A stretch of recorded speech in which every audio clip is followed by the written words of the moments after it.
किसानों के मुद्दों को लेकर अब एक बार फिर से कांग्रेस आक्रामक हो गई है। किसानों से कर्ज माफी जैसे वादे करने के बावजूद सरकार किसानों को किसी भी तरह का जवाब नहीं दे रही है। कर्ज माफी और अन्य मुद्दों को लेकर कांग्रेस ने जिला अध्यक्ष बबलू देशमुख के नेतृत्व में सरकार की नीति के विरोध में एक दिवसीय धरना प्रदर्शन किया। किसान कई संकटों का सामना कर रहे हैं। महाराष्ट्र की महायुति सरकार ने किसानों से कर्ज माफी जैसे कई वादे किए हैं, लेकिन राज्य सरकार उन्हें पूरा करने के लिए कोई प्रयास नहीं कर रही है। किसानों की समस्या को राज्य सरकार लगातार नजरअंदाज कर रही है। इससे किसानों में भारी असंतोष पैदा हो गया है।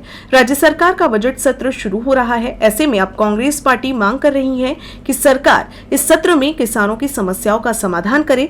जिला कांग्रेस कमेटी ने अपना विरोध जताने के लिए अमरावती के इरविन चौक पर एक दिवसीय धरना दिया।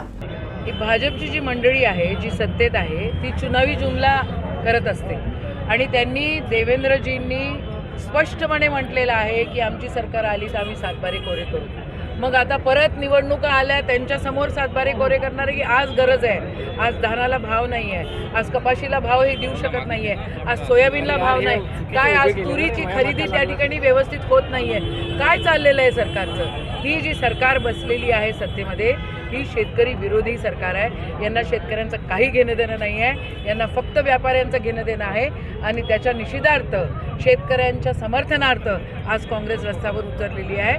आम्ही मूळ सगळेच जण शेतकरी आहोत। आम्हाला माहिती शेतकऱ्यांचे काय हाल होत आहेत आणि कशा प्रकारे हे सरकार चालवण्याचं काम हे लोक करतायत, हे सहन केलं जाणार नाही। शेतकऱ्याला हे सहन होत नाही आहे।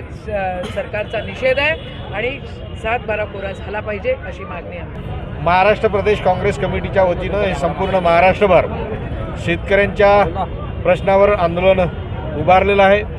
महाराष्ट्र प्रदेश काँग्रेस कमिटीचे अध्यक्ष हर्षवर्धनजी सपकाळ साहेब यांनी संपूर्ण महाराष्ट्रभर हे आंदोलन आयोजित केलं आहे। आम्ही अमरावती जिल्ह्याच्या वतीनं जिल्हा काँग्रेस कमिटीचे अध्यक्ष बबलू देशमुख, माजी पालकमंत्री आदरणीय यशवंतताई ठाकूर, वीरेंद्रभाऊ जगताप या सगळ्यांच्या नेतृत्वात आम्ही आज शेतकऱ्यांच्या प्रश्नावर हे इथं धरणे आंदोलन दिलेलं आहे आणि हे यानंतर आम्ही रिसर जे काही निवेदन आहे ते निवेदन माननीय मंत्री महोदय, माननीय कलेक्टर महोदय यांना देणार आहोत। जे शेतकऱ्यांना यांनी हमीभावाच्या विषयी